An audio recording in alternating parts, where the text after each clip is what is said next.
রাতের মধ্যে কেমন যেন একটা রোমাঞ্চ লেগে থাকে। কখনো তা জ্যোৎস্না মাখা, কখনো বা ঘন কালো, আবার কখনো বা আলো আঁধারিতে ঘেরা। আর সেই আলো ছায়ায় যদি হয় কোনো ভয়ঙ্কর অভিজ্ঞতা, কেমন হবে সেই রাত?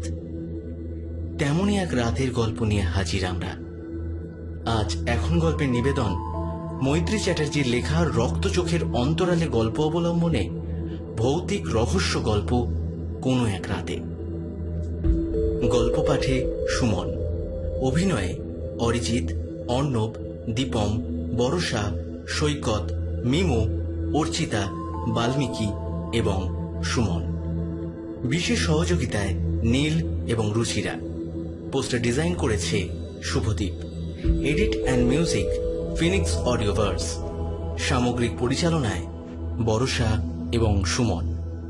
চলুন শুরু করা যাক আজকের ভৌতিক রহস্য গল্প কোনো এক রাতে।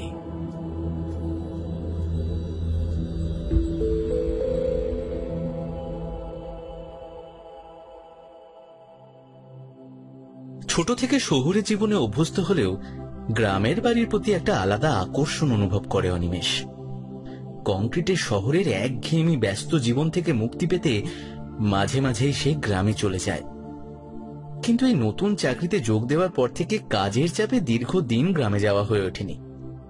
তবে ইদানিং কাজের চাপ কিছুটা হালকা থাকায় সে ঠিক করল গ্রামের বাড়ি যাবে।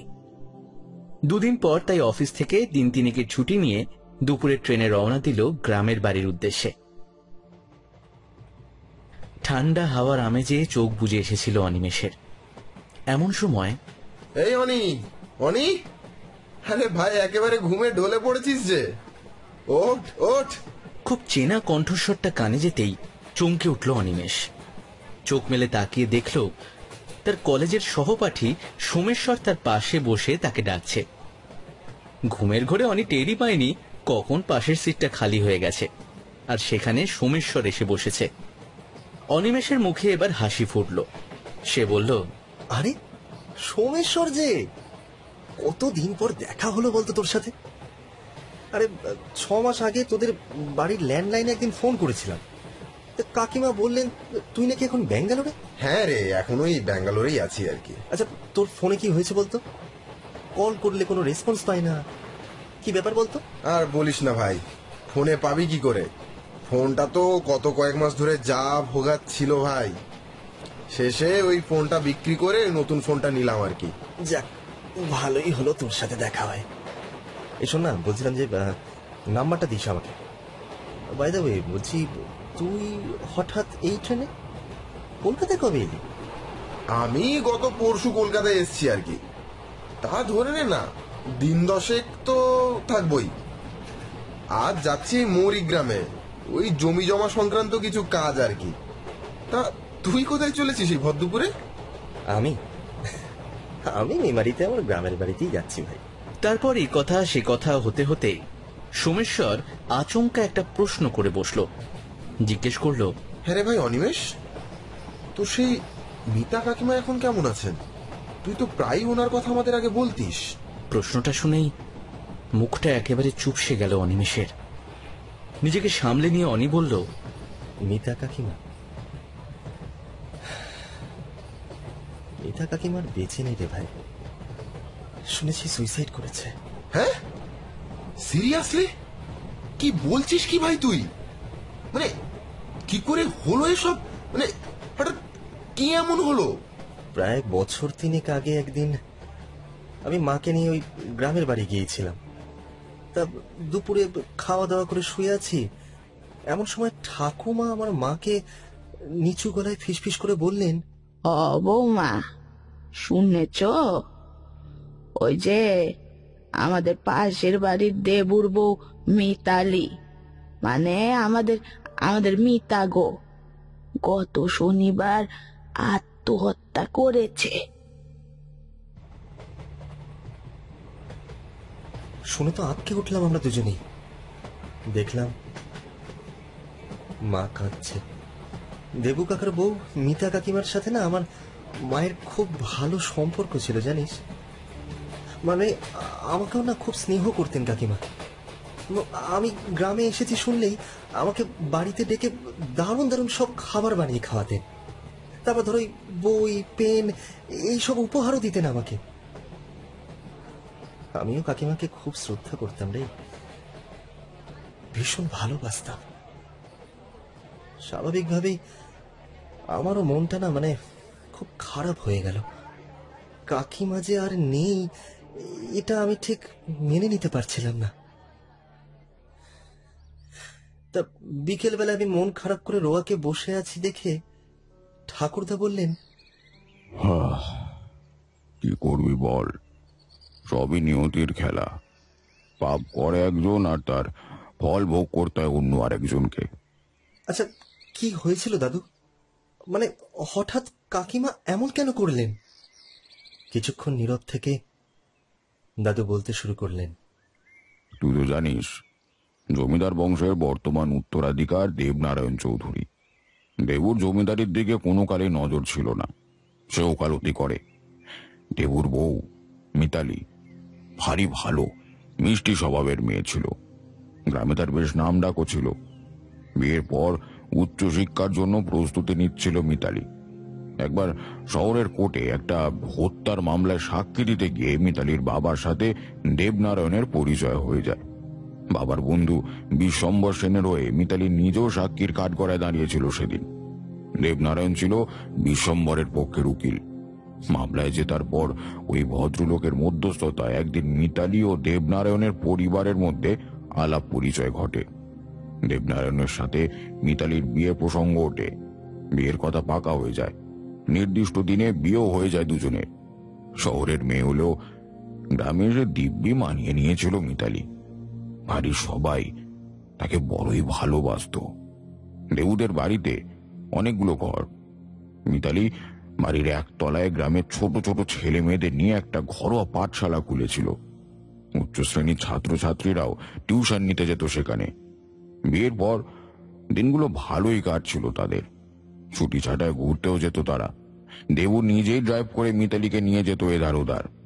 কিন্তু একবার বাপের বাড়ি থেকে ফেরার সময় মাঝ রাস্তায় গাড়িটা খারাপ হয়ে গেল। নিরুপায় হয়ে অন্য গাড়ি ভাড়া করে গিয়েছিল তারা। কিন্তু ফেরার পথে মাঝ রাস্তায় শুরু হলো প্রচন্ড দুর্যোগ। ঝড়ের তাণ্ডবে গাড়ি চালানো দায়। সামনে আর এগোনো যাচ্ছে না দেখে ড্রাইভার গাড়িটা ঘুরিয়ে নিতে বাধ্য হলো। ফলে সে রাতে আর গ্রামে আসা হলো না তাদের। গাড়ি ঘুরিয়ে মিতালির বাবার বাড়িতেই ফিরে যেতে হলো। ঝড় জল থামার পর পরের দিন দুপুর দুপুর খেয়ে দিয়ে রওনা দিল তারা দুজনে। পৌঁছাতে সন্ধে নেমে গেল প্রায়। স্টেশনে একটাও রিক্সা ছিল না। খুব বেশি দূরত্ব নয় বলে মেটো পথ ধরে হেঁটে আসছিল তারা।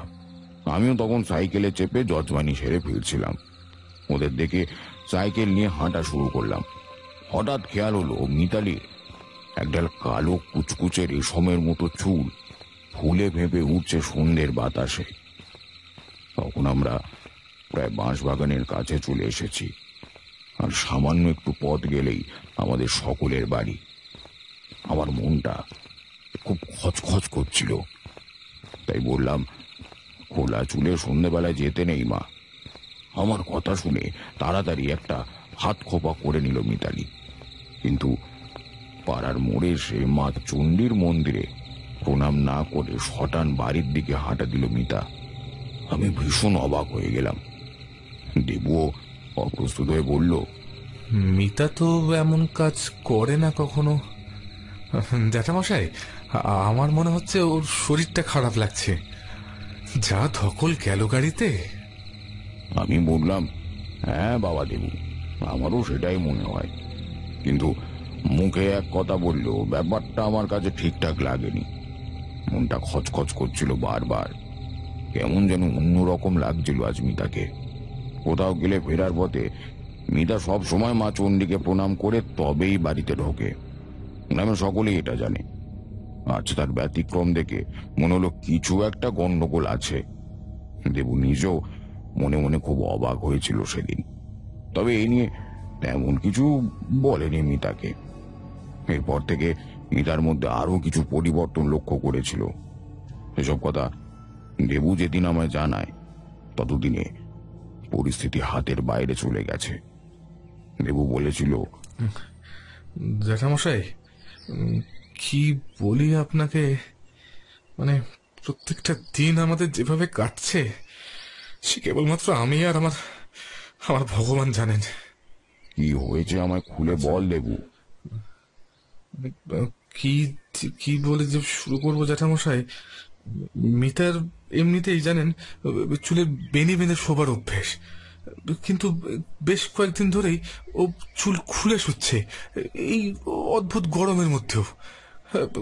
কয়েকদিন আগেই ভ্যাপসা গরমে মাঝরাতের দিকে আমার ঘুমটা গেল ভেঙে। আমি চোখ মেলে দেখলাম কারেন্ট চলে গেছে। তারপর হঠাৎ একটা কিরকম একটা অদ্ভুত ফিসফিসানি শব্দ কানে আসতে আমি আমি চমকে উঠলাম। আর পাশ ফিরে দেখলাম মিতা বিছানায় বসে সিলিং এর দিকে তাকিয়ে আপন মনে কি সব যেন বিড়বিড় করে বলে যাচ্ছে। আমি উঠে টর্চটা জ্বালতে দেখলাম মিতা মিতা চোখ বড় বড় করে ওই সিলিং এর দিকে তাকিয়ে আছে। হ্যাঁ, অথচ অথচ ওর নাম ধরে ডাকতেই আমার দিকে একটা হাড় হিম করা বিশ্রী হাসি জ্যাঠামশাই। আমার এখন বলতে গেলে গায়ে একেবারে কাঁটা দিচ্ছে জ্যাঠামশাই। হাড় হিম করা বিশ্রী একটা হাসি এসে দৌড়ে নেমে গেল বিছানা থেকে। আর তারপর হঠাৎ ভীষণ রাগে জ্বলন্ত টর্চটা আমার হাত থেকে কেড়ে নিয়ে ছুঁড়ে মারলো শ্বেত পাথরের মেঝেতে। আর টর্চটা গেল ঝনঝন করে ভেঙে। আর তারপর ওই কাঁচের টুকরোগুলোর দিকে তাকিয়ে কেমন কেমন পাগলের মতো হাসতে লাগলো জ্যাঠামশাই। পারছি না জ্যাঠামশাই, আমি আর পারছি না। কি বলছো দেবু? হ্যাঁ জ্যাঠামশাই, আমি সত্যি বলছি। আর সেদিন ওর চোখে মুখে এক অস্বাভাবিক হিংস্র দৃষ্টি লক্ষ্য করেছিলাম, আপনি বিশ্বাস করতে পারবেন না। আর আমাদের ঝামেলার সূত্রপাত সেই রাত থেকেই। আর রোজ একটু একটু করে কিরকম করে যেন বদলে যাচ্ছে আমার মিতালি। আমি আর নিতে পারছি না জ্যাঠামশাই। এমনকি নিজেকে নিজেই আছড়ে কামড়ে একেবারে একসা কাণ্ড বাঁধাচ্ছে। আর মাঝে মাঝে না ওর ওই ঠোঁটের কষে স্বতন্ত্র প্রকট হচ্ছে, দেখলে একেবারে পিলে চমকে যাবে আপনার। আমরা বাড়ির সবাই তো একেবারে তটস্থ হয়ে থাকি সবসময় ওর ভয়ে। কোনো কাজে বাধা দিলেই জোরে ধাক্কা মেরে ফেলে দেয় সবাইকে।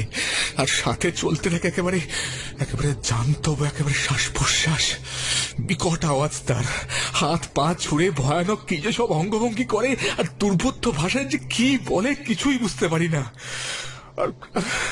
আর তুই তুকারি করে ডাকে সবাইকে, কিন্তু পরক্ষণে একেবারে স্বাভাবিক হয়ে যায়।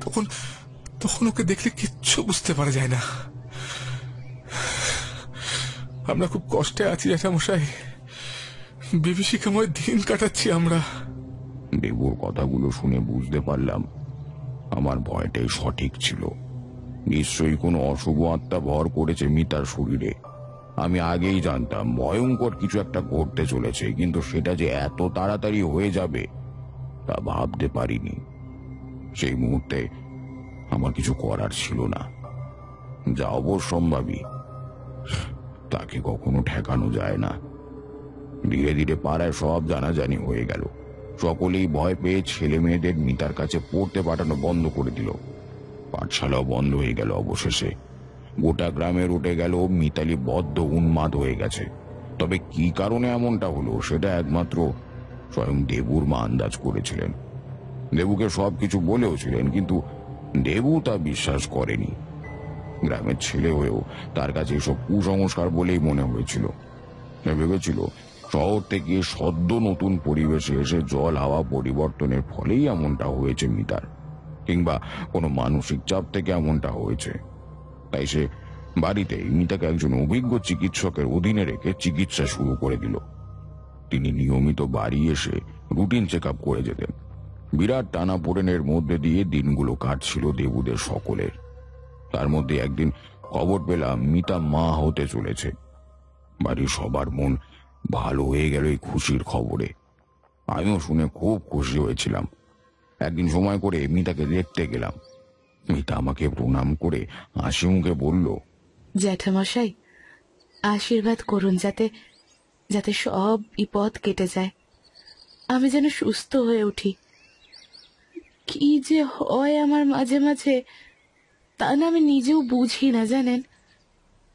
তবে এটুকু টের পাই যে কেউ যেন আমাকে দিয়ে জোর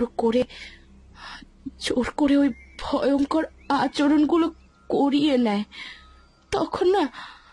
তখন আমি না আমার নিজের মধ্যেই থাকি না। আমি মিতার মাথায় হাত দিয়ে আশীর্বাদ করে বললাম, এই সৌভাগ্যবতী হও মা, সৌভাগ্যবতী হও। যে আসছে তার জন্য তোমাকে সুস্থ থাকতেই হবে। ঈশ্বরের কৃপায় সব ঠিক হয়ে যাবে, একদম চিন্তা করো না। কিন্তু মুখে এ কথা বললেও মন বলছিল এই বিপদ কাটবে না, বরং খুব শীঘ্রই আরো ভয়ঙ্কর কিছু ঘটে যাবে। মা হতে চলেছে বুঝে মিতা নিজেও প্রথম প্রথম বেশ খুশিতেই ছিল, কিন্তু তার সেই আনন্দ বেশি দিন স্থায়ী হলো না। ফের হিংস্র আচরণ শুরু হয়ে গেল। পরিস্থিতি আগের থেকেও আরো বেশি ভয়ঙ্কর হয়ে উঠল। কোনো দুরাত্মা তাকে দিয়ে ভয়ঙ্কর সব কাণ্ড কারখানা ঘটিয়ে চলেছে সব সময়। আগে ঘটনাগুলো কেবল রাতের দিকেই ঘটত, এখন তা যে কোনো সময় শুরু হয়ে যায়। শুধুমাত্র দিনের সামান্য কিছুটা সময় সে স্বাভাবিক থাকত। এমন একটা দিন দেবুর মায়ের অনুরোধে মিতাকে দেখতে গেলাম। মিতা তখন আয়নার সামনে বসে কান্নাকাটি করছে আর নিজের মনে প্রলাপ বকছে। দেবুর মা আসলে চোখ মুছতে মুছতে বলল, ঠাকুর মশাই, বৌমা সকাল থেকে ভীষণ কান্নাকাটি করছে। নিজেকে আয়নায় দেখে নিজের উপরে বারবার আঘাত করছে। কিছুতেই সামলানো যাচ্ছে না ওকে। এই করে গর্ভের ভ্রূণটার যদি কোনো ক্ষতি হয়ে যায়। ঠাকুর মশাই, আপনাকেও খুব ভক্তি শ্রদ্ধা করে, চেষ্টা করে দেখুন না যদি আপনি কোনোভাবে থামাতে পারেন ওকে। আমি দেবুর মাকে ঘর ছেড়ে চলে যেতে বলে মিতার মাথায় হাত রাখলাম। মিতা আমাকে দেখে কাঁদতে কাঁদতে বলল, জ্যাঠামশাই, ও জ্যাঠামশাই, কোন শয়তান ভর করেছে গো আমার ওপর? হ্যাঁ, কেনই বা আমি এত বাজে দেখতে হয়ে যাচ্ছে দিনকে দিন। হ্যাঁ, জানো, ও রোজ সন্ধ্যেবেলা আমাকে একজোড়া রাগী লাল চোখ তাড়া করে বেড়ায়। কেন জ্যাঠামশাই? কার চোখ ওটা? হ্যাঁ, কি চাই সে? হ্যাঁ, কি চাই? আমি না আমার স্বামীকে সব কথা জানিয়েছি, কিন্তু ও আমার কথা বিশ্বাস করেনি। ও বলছে ওটা নাকি কারোর চোখ নয়, সে আমার মনের ভুল, কিচ্ছু হয়নি আমার, এটা নাকি মনের রোগ। আর ও কি বলছে জানেন? বলছে নিশ্চয়ই কোনো খারাপ ঘটনা বা কোনো দুঃস্বপ্ন দেখে দুশ্চিন্তা করে নাকি আমার এই অসুখটা হয়েছে, আর নিয়মিত ওষুধ খেলে সব সমস্যা দূর হয়ে যাবে। কিন্তু আমি জানি এটা আমার কোনো রোগ নয়। আমার সাথে আরো একজন যেন আছে। ও বারবার আমার কানে কানে কি একটা যেন বলে। আমি পাগল হয়ে যাচ্ছি।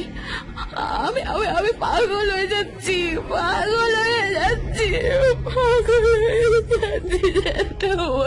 আমি পাগল হয়ে যাচ্ছি।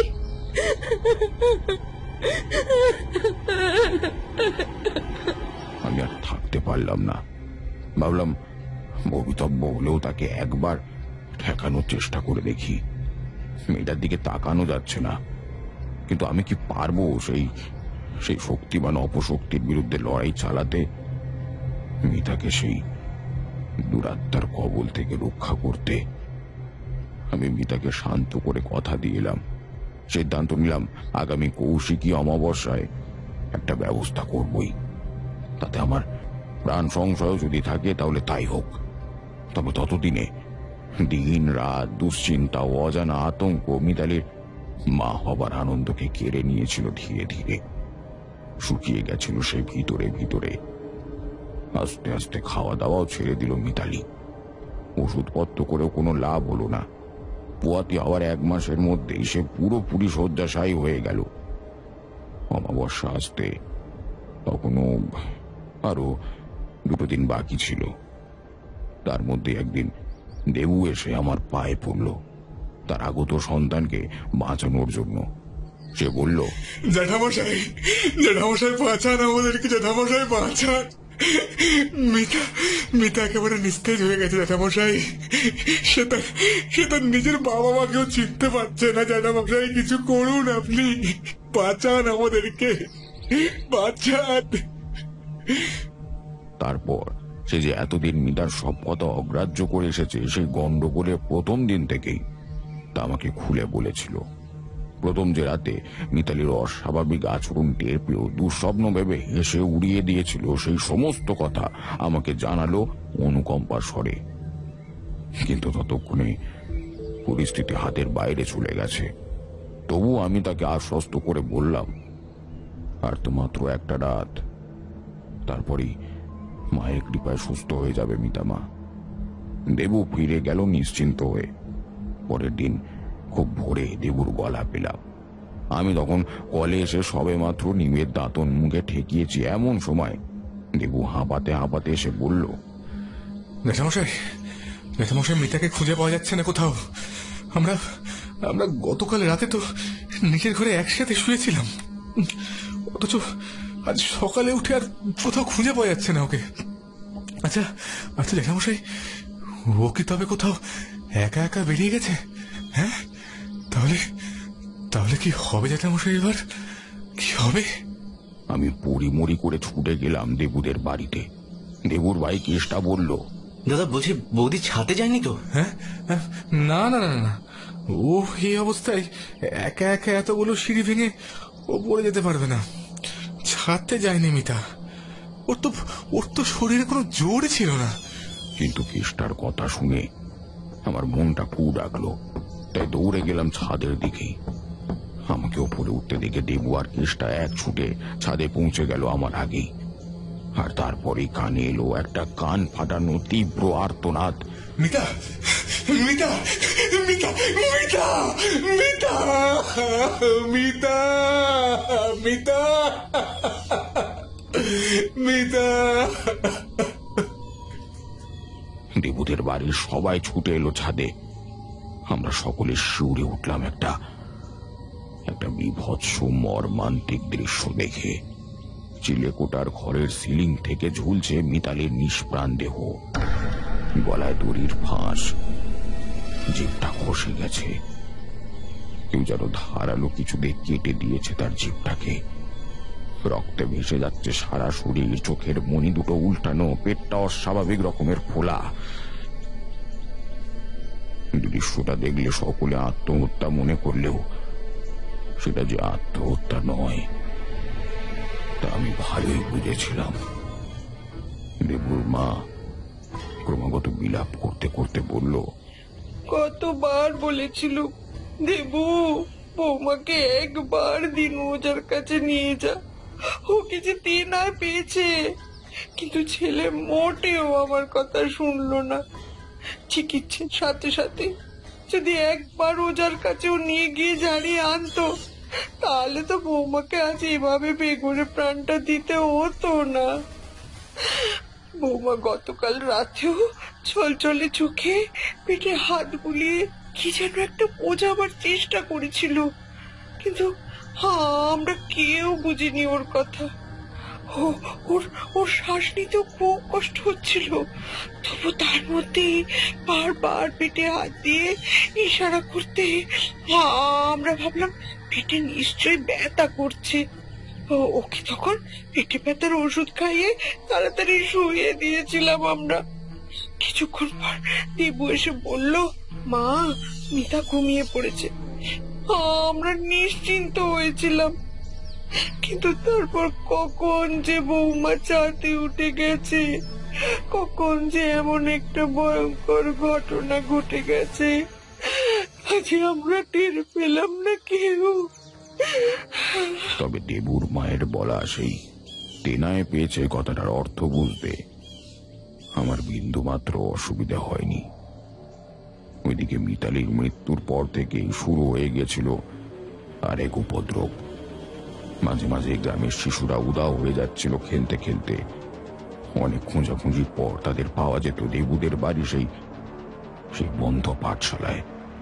প্রথম প্রথম সকলেই ভেবেছিল মিতালিকে নিশ্চয়ই ভুলতে পারছে না বাচ্চা ছেলে মেয়েগুলো। মিতা যে বড়ই ভালোবাসত তাদেরকে, তাই মিতার টানে অভ্যেসের বসে ওখানে চলে যাচ্ছে তারা।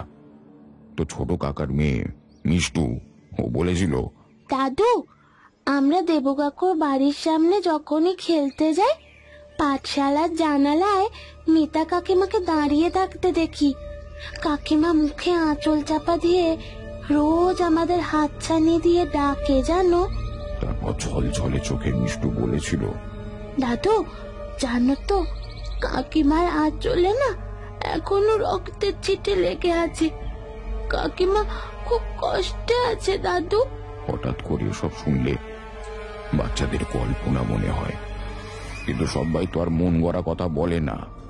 ওদের মধ্যে যারা বয়স একটু বড় তারাও একই কথা জানালো। তাছাড়া দেবুর মা নিজেও বলেছিল রোজ ভোর হলেই পাঠশালার ঘরে খুটখাট আওয়াজ শোনা যায়।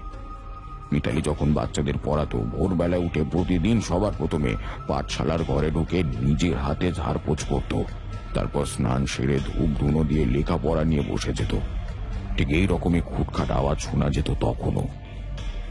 আসলে সেই প্রিয় পাঠশালা, প্রিয় ঘরের মায়া কাটিয়ে মিতার আত্মা চলে যেতে পারেনি। ছাত্রছাত্রীদের খুব স্নেহ করত সে, তাই মৃত্যুর পরেও দেখা দিত তাদের। এতটা বলে কিছুক্ষণ চুপ করে রইলেন ঠাকুরদা। দূরে জমিদার বাড়ির দিকে তাকিয়ে রইলেন। এখান থেকে বাড়ির সেই চিলে কোঠার ঘরটা পরিষ্কার দেখা যায়। চুপ করে থাকতে দেখে অনিমেষ বলে, তারপর তারপর কি হলো ঠাকুরদা? তারপর আমার পরামর্শে খুব তাড়াতাড়ি মিতার পিণ্ডদানের বিশেষ ব্যবস্থা করা হলো। আমি, দেবুর এক সম্বন্ধী আর দুজন গ্রামবাসী মিলে একসাথে গয়ায় গেলাম। এই সময় এই গয়া ছিল এক ভয়ানক বিভীষিকার জায়গা। কেমন যেন গা ছমছম করে উঠত গয়ায় যাওয়ার কথা শুনলে। পিণ্ডদানের সময় যেসব দৃশ্য দেখা যেত তা সহ্য করা সবার পক্ষে সম্ভব হতো না। সঙ্গে যথেষ্ট লোক বলো, মনে অসীম সাহস রাখতে হয়। আমি গ্রামের পুরোহিত হবার সুবাদে অনেকেই আমাকে নিয়ে যায় সঙ্গে করে। বার কয়েক গয়ায় গেছি কিছু অতৃপ্ত আত্মার শান্তি কামনায়। তখন যেসব দৃশ্য দেখেছি, ভয় পেলেও মনের জোরে নীরব থেকেছি। কিন্তু এবার যা ঘটল তা যেমন ভয়ঙ্কর তেমনি অকল্পনীয়। সব নিয়ম কানুন সম্পন্ন করে যখন মিতার উদ্দেশ্যে পিণ্ডদান করতে গেলাম, দেখলাম একটা মিশমিশে কালো কদাকার মুখে, ঠিক যেন নরকের শয়তান। কিন্তু এমন পৈশাচিক মুখ কখনো মিতালির হতেই পারে না। ধীরে ধীরে নিশ্চিত হলাম ও মিতালি নয়, ওর জায়গা নিয়েছে ভয়ানক শক্তিশালী সেই দুরাত্মা যে মিতাকে নিশ্চিত মৃত্যুর দিকে ঠেলে দিয়েছে। সেই বিকট দর্শন অবয়বটা আমাদের দিকে এগিয়ে এলো একটা পৈশাচিক শব্দ তুলে। ভয় হাত পা ঠান্ডা হয়ে গেল আমাদের। অনেক অতৃপ্ত আত্মার সম্মুখীন হয়েছে জীবনে, তারাও বাধা দিয়েছে নানাভাবে, কিন্তু এমন ভয়ঙ্কর উপদ্রব ইতিপূর্বে দেখিনি। প্রচন্ড ভয়ে পেলেও আমি এক মনে ইষ্ট নাম জপ করতে লাগলাম। সেই ভয়ঙ্কর আত্মার হিংস্র দৃষ্টি নিবদ্ধ ছিল দেবুর হাতে ধরা পিণ্ডের দিকে। সে চায় না পিণ্ড গ্রহণ করতে, তার বদলে বিকট হাঁ করে গিলে খেতে এলো দেবুকে। দেবু থরথর করে কাঁপছে দেখে আমি ওর হাত থেকে পিণ্ডটা নিয়ে নিলাম। কিছু তন্ত্র মন্ত্র আমার জানা ছিল, সঙ্গে আনা রুদ্রাক্ষের কবচ সকলের হাতে ও গলায় বেঁধে দিলাম তখনকার মতন। কিন্তু এতেও যে খুব বেশিক্ষণ আটকে রাখা যাবে না সেই ভয়ঙ্কর প্রেতাত্মাকে তা প্রথমেই বুঝেছিলাম। প্রেতাত্মাটি তখনকার মতো ছিটকে সরে গেল। দূর থেকে দেবুর দিকে তাকিয়ে ক্রুদ্ধ গর্জন করে যাচ্ছিল সমানে। মন্ত্রের রেশ কেটে গেলে আবার ঝাঁপিয়ে পড়বে দেবুর উপর। তখন আর উপায় থাকবে না তাকে বাঁচাবার। চিরতরে মুক্তি পেতে যে ডাকিনী যোগিনী আহ্বান করে বিরাট যজ্ঞের আয়োজন করতে হবে তন্ত্রবিদ্যায় পারদর্শী কোনো তন্ত্র সাধককে দিয়ে। এই মুহূর্তে তা সম্ভব ছিল না কোনো মতেই, অথচ দেবুকে তো বাঁচাতেই হবে। তাই কি করণীয় ভাবতে ভাবতে হঠাৎ মনে পড়ে গেল আমার গুরুদেবের কথা। একসময় গুরুদেবের কাছে আমি শক্তিশালী দুরাত্মা বা অপদেবতাদের বেশ কিছু কালের জন্য মেঘবন্দি করে রাখার তন্ত্র শিখেছিলাম। আমার সাথে ছিল পবিত্র গঙ্গা জল। একটা পরিষ্কার জায়গা বেছে নিয়ে ধ্যানে বসে গুরুদেবকে স্মরণ করলাম। তারপর সঙ্গে আনা ঘটিতে গঙ্গা জল নিয়ে মন্ত্র করলাম এক মনে। ততক্ষণে প্রেতাত্মাটির পুনরায় শক্তি ধারণের সময় প্রায় এগিয়ে এসেছিল। সেই মন্ত্রপুত জল ছিটিয়ে দিতেই ভয়াল দর্শন প্রেত মূর্তিটা এক মুঠো ধুলো কণা হয়ে উড়ে গেল আকাশে। স্বস্তির নিঃশ্বাস ফেলল সবাই। তারপর মিতা মায়ের আত্মাকে স্মরণ করলাম সকলে। এবার স্পষ্ট দেখতে পেলাম তাকে। মিতা সেই জিহ্বাবিহীন বিভৎস করুণ চেহারা দেখে অন্তরাত্মা কেঁপে উঠল আমার। পুনরায় পিণ্ডদান করে মিতালির উদ্দেশ্যে তা নিবেদন করতেই তার আত্মা সেটা লুপে নিয়ে আস্তে আস্তে মিলিয়ে গেল হাওয়ার গভীরে। বুঝলাম মিতালির অতৃপ্ত আত্মা এবার মুক্তি পেয়েছে। ইতিমধ্যে মিতালির কাছে ক্ষমা প্রার্থনা করে শোকে অনুতাপে জ্ঞান হারিয়ে লুটিয়ে পড়েছিল দেবনারায়ণ। তার জ্ঞান ফিরিয়ে আনা হলে দেবু শ্যালক মৃন্ময় চোখের জল মুছে জিজ্ঞাসা করল, ঠাকুরমশাই, ঠাকুরমশাই, আর কি কিছু করণীয় আছে আমাদের? আমরা কি আজ ফিরে যাব? একান্তই যদি থেকে যেতে হয় তাহলে আমার পরিচিত একখানি লজে ব্যবস্থা হয়ে যেতে পারে। তারপর হঠাৎ রক্ত শূন্য ফ্যাকাশে মুখে বলল, আচার্য মশাই, ওই ভয়ঙ্কর প্রেত মূর্তিটা কেন আমার দিদির শরীরে ভর করেছিল? কেন আমার দিদিকে অকালে চলে যেতে হলো এমন ভাবে? প্রতিবেশী দুজন তখনও ভয়ার্ত চোখে এদিক ওদিক দেখছে। আমি বললাম, না মৃন্ময়, সব নিয়মাচার শেষ, আর ভয়ের কিছু নেই। তোমার দিদির আত্মা চির শান্তি পেয়েছে, আর তোমার প্রশ্নের সব উত্তর আমি পথে যেতে যেতে দেব। কেমন? মৃন্ময় মাথা নেড়ে বলল, আগে তাই হোক ঠাকুর মশাই। খানিকক্ষণ পর দেবু একটু ধাতস্থ হলো। আমরা সেই রাতটা মৃন্ময়ের পরিচিত লজেই কাটিয়ে দিলাম। পরদিন ভোর সবাই রওনা দিলাম গ্রামের উদ্দেশ্যে। সেদিনের পর থেকে মিতালিকে আর দেখা যায়নি পাঠশালার ঘরে। এক নিঃশ্বাসে এই পর্যন্ত বলে অনিমেষ একটু থামল। সোমেশ্বর কথা হারিয়ে ফেলেছে। কিছুক্ষণ বাদে একটা দীর্ঘশ্বাস ফেলে বলে উঠল, সত্যি ভাবাই যায় না, মানে কল্পনার বাইরে। খুবই মর্মান্তিক ঘটনা শোনালি রে অনিমেষ। কিন্তু আমি এটা বুঝতে পারছি না যে মিতা কাকিমার মতন একজন সরল নিষ্পাপ মনের মানুষের ওপর ওই দুরাত্মার ভর করার কারণটা কি ছিল? ঠাকুরদা বলেছিলেন, মিতা কাকিমা যেদিন ভর সন্ধেবেলায় এলো চুলে বাঁশবাগানের পথ ধরে হেঁটে আসছিল, সেই মুহূর্তেই ওই দুরাত্মা তার উপরে ভর করছিল। তবে তাকে দুরাত্মা বলা একদমই উচিত নয় রে ভাই। মিতা কাকিমার অকাল মৃত্যুর কারণ হিসেবে অতীতের যে ঘটনা ঠাকুরদা শুনিয়েছিলেন তা না মানে রীতিমতো রোমহর্ষক, তার সাথে হৃদয় বিদারকও বটে। দেবু কাকার দাদামশাই প্রদ্যুৎ নারায়ণ ছিলেন ঘোর অত্যাচারী, দুশ্চরিত্র ও লম্পট জমিদার। একদিন রাতে তার গোপন কুকীর্তি দেখে ফেলেছিল ওই গ্রামেরই নিরীহ ছেলে অশোক। প্রতিবাদ করেছিল সে, আর সেই জন্যই সেই রাতে অশোককে মারধর করে তার জিভ কেটে নেওয়া হয়েছিল। কিন্তু এতেও ক্ষান্ত হয়নি প্রদ্যুৎ নারায়ণ। পাছে অশোক সেই অবস্থায় গ্রামে গিয়ে লোকজন ডেকে নিয়ে আসে, তাই সব প্রমাণ লোপাটের জন্য লোকচক্ষুর অন্তরালে তাকে নির্মমভাবে কুপিয়ে হত্যা করা হয়। তবে দুজন পথচারীর সন্দেহ হয়েছিল বাঁশবনের ভিতর থেকে চাপা আর্তনাদ আর খসখসে শব্দ শুনে, তাই তারা সেই শব্দ অনুসরণ করে অকুস্থলে পৌঁছায় এবং সেই নির্মম হত্যাকাণ্ডটি তারা দেখে ফেলে। এরপর ভয় দেখিয়ে প্রাণে মেরে ফেলার হুমকি দিয়ে ওই দুজন প্রত্যক্ষদর্শীর মুখ বন্ধ রাখা হয়েছিল বহুদিন। তাদেরই একজন হঠাৎ মারণ ব্যাধিতে আক্রান্ত হয়ে মৃত্যুশয্যায় সেই নারকীয় হত্যার কথাটা দেবুর মাকে জানিয়ে যায় এবং তার মাধ্যমে ঠাকুরদাও সব জানতে পারে। ঠাকুরদা বলেছিলেন, দেবনারায়ণের মা নিরুপমা আমার কাছে ছুটে এসেছিল একটা বিহিত করতে, যাতে তাদের বংশের ওই চরম পাপ স্খলন হয়ে যায়। তখনও দেবুর বিবাহের বয়স হয়নি। নিরুপমা হয়েছিল বংশকে সাপ মুক্ত করতে, কিন্তু মহাপাপের অভিশাপ কে খণ্ডাবে তা যে অবশ্যম্ভাবী এবং কালের নিয়মে শাস্তি পেতে হবে সকলকে। আমি সব শুনে সেদিন কঠোরতম শাস্তি কামনা করেছিলাম প্রদ্যুৎ নারায়ণের।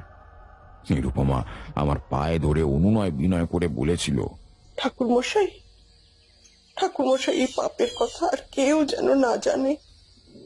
সবাই সবকিছু জেনে গেলে নিজের সন্তানের কাছেও যে আমরা লজ্জায় মুখ দেখাতে পারবো না। আত্মহননের পথই বেছে নিতে হবে আমাদের। তাই তখন শুধু দেবুর মুখ চেয়ে আমি তার অনুরোধ ফেলতে পারিনি, নীরবে থেকেছি। তাছাড়া প্রদ্যুৎ নারায়ণের বিরুদ্ধে আমি একাই লড়াই করতাম কিভাবে? কেউ ভয়ে মুখই খোলেনি তার বিরুদ্ধে। এত বড় একটা জঘন্য অপরাধ চাপা দিয়ে আমি নিজেই নিজের বিবেকের কাছে অপরাধী হয়ে গিয়েছিলাম। বারবার ক্ষমা চেয়েছি অশোকের কাছে, তার আত্মাকে আহ্বানও করেছি কতবার, কিন্তু সে আমার কোনো ক্ষতি করেনি কখনো। অশোকের নৃশংস হত্যাকাণ্ডের কোনো কিনারা হয়নি। গ্রামে রটিয়ে দেওয়া হলো অশোক নিরুদ্দেশ।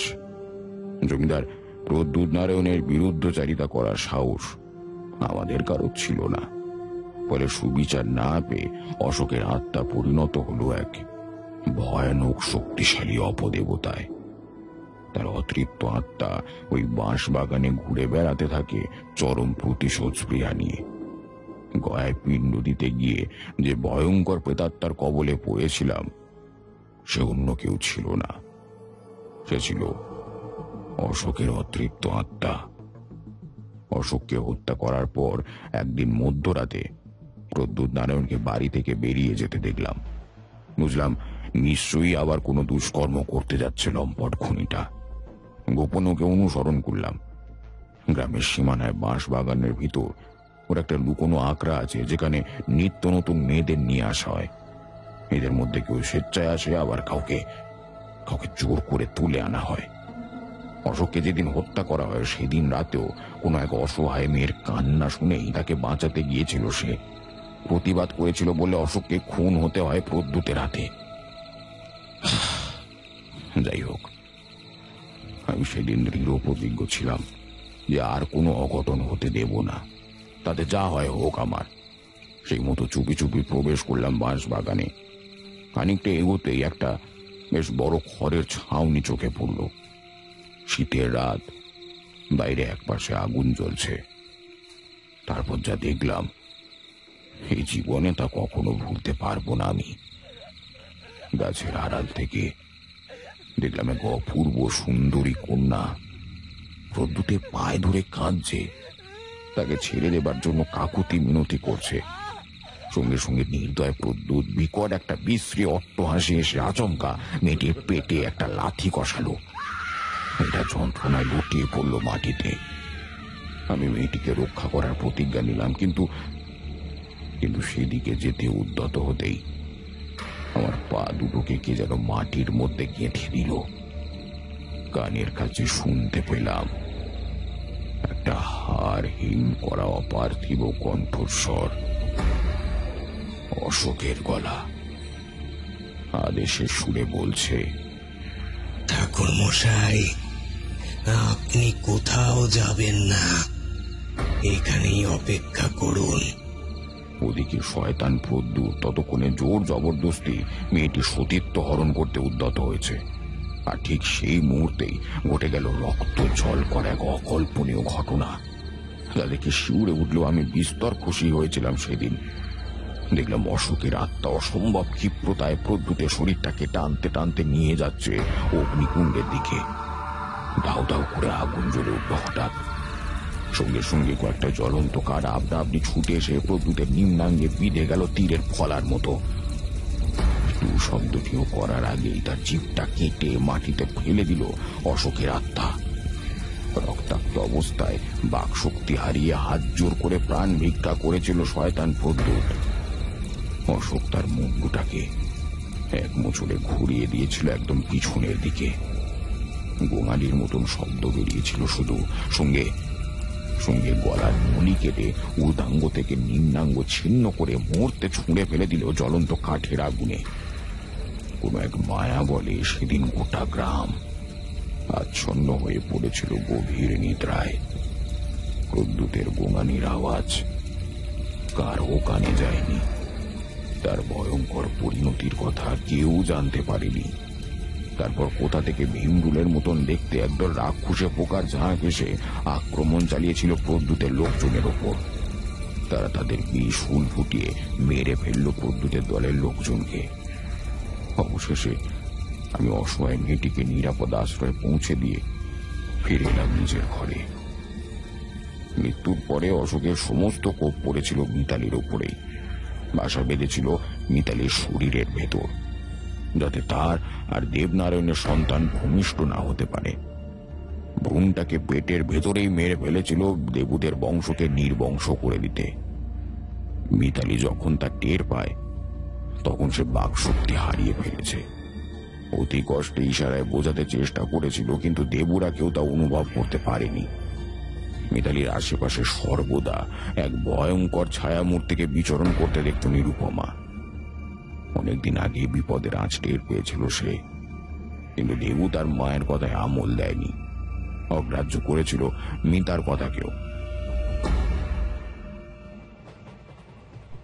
শুনেছিলাম দেবু কাকার জন্মের সময়ও নাকি অশোকের আত্মা ভয়ানক উপদ্রব ঘটিয়েছিল, কিন্তু ঠাকুরদার গুরুদেব তন্ত্র সাধক রমানাথ সেই চরম বিপদ থেকে উদ্ধার করেছিলেন তাদের। তবে অশোকের মতন শক্তিশালী আত্মার বিনাশ যে সম্ভব নয় তা তিনি স্পষ্টই উপলব্ধি করেছিলেন। ধ্যান যোগে অতীতে ঘটে যাওয়া সেই নৃশংস হত্যাকাণ্ডটা তিনি প্রত্যক্ষ করেন। অশোককে সেদিন নির্মমভাবে হত্যা করার পর লাশটা রাতের আধারে পুড়িয়ে ফেলেছিল জমিদারের লোকজন। দেবনারায়ণের পূর্বপুরুষের সেই ঘৃণ্য অপরাধের প্রতিশোধ নিতেই মৃত্যুর পর অশোক পরিণত হয়েছিল এক ভয়ঙ্কর অপদেবতায়। পুরনো স্মৃতি রোমন্থন করে মনটা ভারাক্রান্ত হয়ে উঠেছিল অনিমেষের। সব শুনে সোমেশ্বর দীর্ঘশ্বাস ফেলে অনির কাঁধে হাত রেখে বলল, সবই ভাগ্যের ফের রে ভাই, দুঃখ করিস না। সোমেশ্বরের গন্তব্য এসে গেছিল। ট্রেন থেকে নামার সময় বলে গেল, এই অনি, চল আজ তাহলে উঠি ভাই। দেখি দাদা, একটু সাইড দেবেন?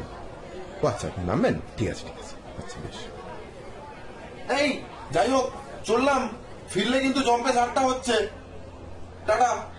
অনিমেষ সায় দিল খুশি মনে। দেবনারায়ণকে দেবু কাকা বলে ডাকলেও অনি আর দেবুর মধ্যে বয়সের ফারাক খুব বেশি ছিল না। গ্রামের দিকে একটু তাড়াতাড়ি বিয়ে হয়ে যেত সকলের। দেবুর ক্ষেত্রেও তেমনই হয়েছিল। বেশ হৃদ্যতার সম্পর্ক ছিল অনিমেষ আর দেবনারায়ণের মধ্যে। তাই গ্রামে পৌঁছে অনি প্রথমেই চলে গেল দেবনারায়ণের বাড়িতে। কিন্তু বাড়ির সামনে গিয়ে থমকে দাঁড়ালো সে। অস্ফুট স্বরে বলে উঠল, এ কি দুর্দশা হয়েছে জমিদার বাড়ির!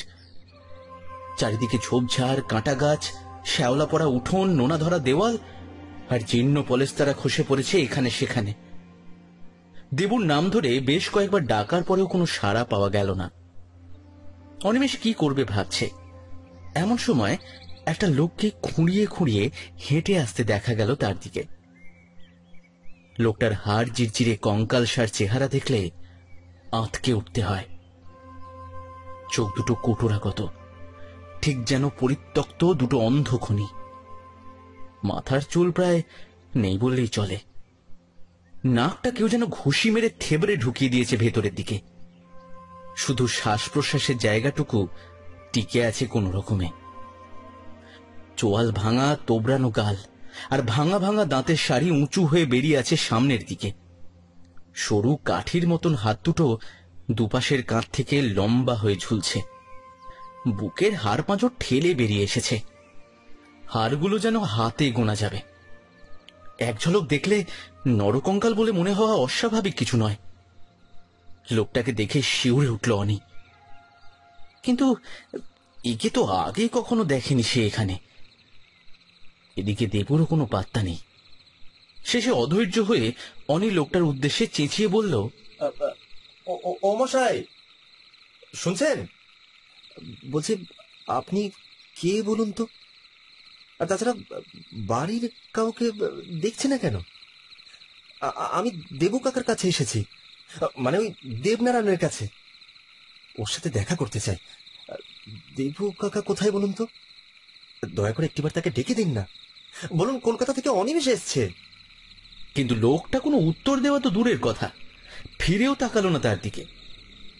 অনির মনে হলো লোকটা যেন ইচ্ছে করে দেখেও দেখছে না তাকে। তারপর হঠাৎই কোথায় যেন উধাও হয়ে গেল। ইতিমধ্যে বিকেল গড়িয়ে সন্ধে হয়ে গেছে। গোটা বাড়িটা থমথম করছে ঘুটঘুটে অন্ধকারে।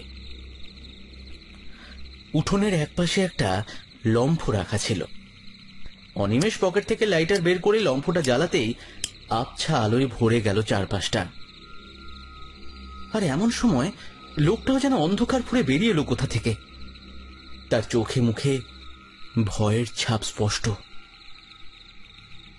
লম্ফের মৃদু আলোয় লোকটাকে যেন আরো ভয়ানক দেখতে লাগছে। লোকটা এবার খোঁড়াতে খোঁড়াতে অনিমেষের দিকে এগিয়ে এলো। অনির গাটা ছমছম করে উঠল অজানা এক আতঙ্কে। কিন্তু পরক্ষণেই টের পেল লোকটা রীতিমতন ধুঁকছে। এই বুঝি তার প্রাণবায়ুটা বেরিয়ে যাবে। সেই দেখে ভয়ের বদলে অনিমেষের এবার মায়া হলো লোকটার ওপরে। লোকটার দিকে আরো একটু এগোতেই হঠাৎ সে চাপা স্বরে বলে উঠল, বন্ধু, বন্ধু তুই পালা, পালা এখান থেকে, পালা, পালিয়ে যা। এবারে অভিশপ্ত, অভিশপ্ত এবারে। এখানে কেউ বেঁচে নেই রে, কেউ বেঁচে নেই এখানে। তুই পালিয়ে যা, পালিয়ে যা, পালিয়ে যা, পালিয়ে যা, পালিয়ে যা, পালিয়ে যা। চমকে তাকালো অনিমেষ এই বন্ধু ডাকটা শুনে। ওকে তো বন্ধু নামে একজনই ডাকতো, কিন্তু এই লোকটা কেন বন্ধু বলে ডাকছে তাকে? কে এই লোকটা? যাই হোক, কোনো মতে নিজেকে সামলে নিয়ে অনিমেষ বলল, মানে আপনি কি বলতে চাইছেন? তাছাড়া কে আপনি? আমার নাম জানলেন কি করে? আর দেবু কাকা কোথায়? এর মধ্যে কখন যেন এক রাশ কালো মেঘ এসে আকাশটাকে ঢেকে দিয়েছে। নিভে গেছে লম্ফটাও। ঘুটঘুটে অন্ধকারে ছেয়ে গেল গোটা বাড়িটা। রাতের আকাশেও একটা নিজস্ব আলো থাকে, কিন্তু এই মুহূর্তে সেটুকুও ঢেকে গেছে জল ভরা কালো মেঘের ঘন ঘটায়। লোকটার মুখটা ভালো করে বোঝাই যাচ্ছে না। সমস্ত অন্ধকারটুকু যেন ঘন হয়ে রয়েছে ওর মুখের উপরেই। এমন সময় লোকটা হঠাৎ হাত বাড়িয়ে খসখসে গলায় বলল, তোর লাইটারটা একবার দে তো দেখি। অনি মনে মনে ভাবল, সত্যি তো, লাইটারটা জ্বালানোর কথা এতক্ষণ মনেই আসেনি। পকেট থেকে লাইটারটা বের করে লোকটার হাতে দিতেই সেটা জ্বালিয়ে নিজের মুখের সামনে ধরে সে ক্ষীণ কণ্ঠে বলে উঠল, আমি তোর দেবু কাকারে একদম চিনতে পারিসনি, তাই না রে বন্ধু? না চেনারই কথা, বাপচে বাপকেও ছাড়ে না রে। তাই তো এখনো পূর্বপুরুষের পাপের বোঝা বয়ে চলেছি আমি একাই। অশোক প্রতিশোধ নিয়েছে। আমার স্ত্রী, সন্তান সবাইকে গ্রাস করেছে অশোক।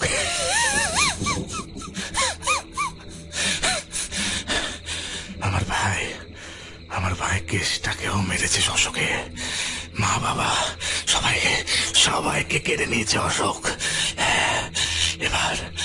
এবার আমার পালা।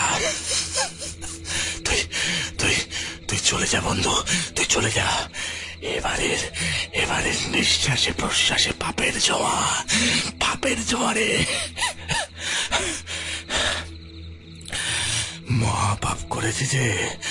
মহাপাপ করেছি আমি নিজেও। চারপাশে তাই ছড়িয়ে আছে পাপের প্রতিহিংসার বিষ বাতাস। বন্ধু তুই চলে যা বন্ধু, চলে যা। অনেক যেন নিজের চোখ আর কানকে বিশ্বাসই করতে পারছে না। এই লোকটা তার দেবু কাকা, তার বন্ধু। কি চেহারা হয়েছে ওর, কি করে হলো এমন? আর দেবু কাকা এসব কি বলছে? ভাবতে ভাবতে সে লক্ষ্য করলো দেবুর শ্বাস নিতে যেন কষ্ট হচ্ছে, কেমন যেন ঝিমিয়ে পড়ছে আস্তে আস্তে। অনিমেষ স্পষ্ট বুঝল সময় ঘনিয়ে এসেছে দেবনারায়ণের। দেবু ধুঁকতে ধুঁকতে কাতর কণ্ঠে বলে গেল, মিতালির মৃত্যুর পর গয়ায় পিণ্ড দিতে গিয়েছিলাম, আর তখন আমি ভয়ঙ্কর এক অপদেবতার সম্মুখীন হই। আচার্যি মশাইয়ের কাছে শুনেছিলাম সে ছিল অশোকের অতৃপ্ত আত্মা।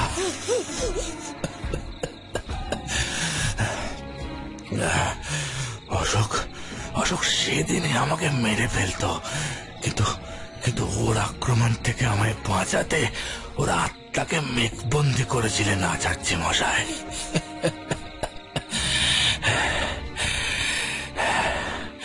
তারপর বেশ কিছুদিন আর কোনো উৎপাত হয়নি, কিন্তু হঠাৎ গত 7-8 মাস আগে এক ভয়ানক ঝড় বৃষ্টির রাত থেকে শুরু হয়ে গেল। সাংঘাতিক সব কাণ্ড কারখানা। সেদিন থেকে প্রতিদিন রাতে কানের কাছে আর হিম করা পৈশাচিক হাসি আর গোঙারের শব্দ শুনতে পায়, গোঙারের শব্দ।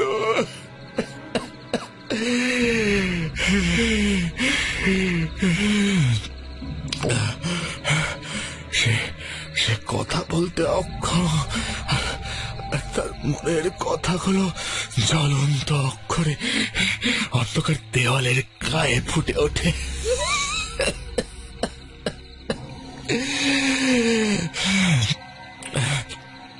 লেখা ফুটে ওঠে, তোদের সব কটাকে খতম করেছি, এবার তোর পালা। মহাপাপী তুই, মৃত্যুর জন্য প্রস্তুত হ। এবার মৃত্যুর জন্য প্রস্তুত হ।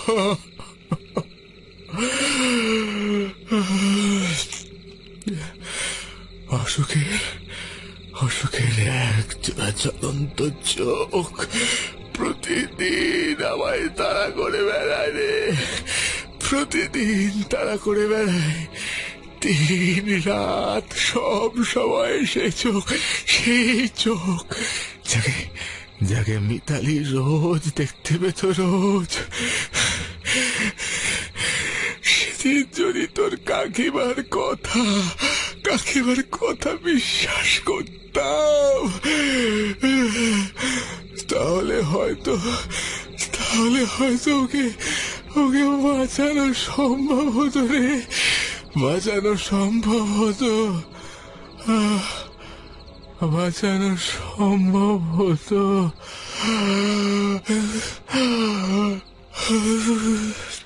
সব কথা শুনে অনের বুকের ভেতরটা মোচড় দিয়ে উঠল। সে ঠিক করলো দেবুকে এই অবস্থায় ছেড়ে সে কোথাও যাবে না। তাতে তার যা হয় হোক, দরকার হলে দেবুকে কলকাতায় নিয়ে গিয়ে চিকিৎসা করবে সে। এই বাড়িতে কিছুতেই আর রাখা যাবে না ওকে। অনি যখন মনে মনে এসব ভাবছে, এমন সময় একটা বিশ্রী খ্যানখ্যানে গলায় হাসির শব্দ শুনে চমকে উঠল সে। তার চোখ চলে গেল দোতলার বারান্দার দিকে। সেখানে আলকাতরার মতন কুপকুপে কালো অন্ধকারে দুটো গোলাকার হিংস্র চোখ সাপদের মতো জ্বলছে আর নিভছে। সর্বাঙ্গে কাঁটা দিয়ে উঠল অনিমেষের। চোখ দুটো যেন তাকেও গ্রাস করে নেবে এখনই। তপু মনে সাহস এনে দেবুর শীর্ণ হাতটা চেপে ধরে বলল, দেবু কাকা এখান থেকে এক্ষুনি বেরিয়ে চলো আমার সাথে। আমি তোমাকে এভাবে মরে যেতে দেব না কিছুতেই। অশোকের আত্মা এখনো তোমাদের এই বাড়িতেই আটকে আছে। তাই এই বাড়ি আর এই গ্রাম ছেড়ে চলে গেলে ও আর কোনো ক্ষতি করতে পারবে না আমাদের। দেবু কাকা চলো চলো আমরা পালিয়ে যাই, চলো এক্ষুনি চলো আমরা পালিয়ে যাই, চলো। কিন্তু দেবুর মুখে কোনো কথা নেই। বাকশক্তি হারিয়ে ফেলেছে সে।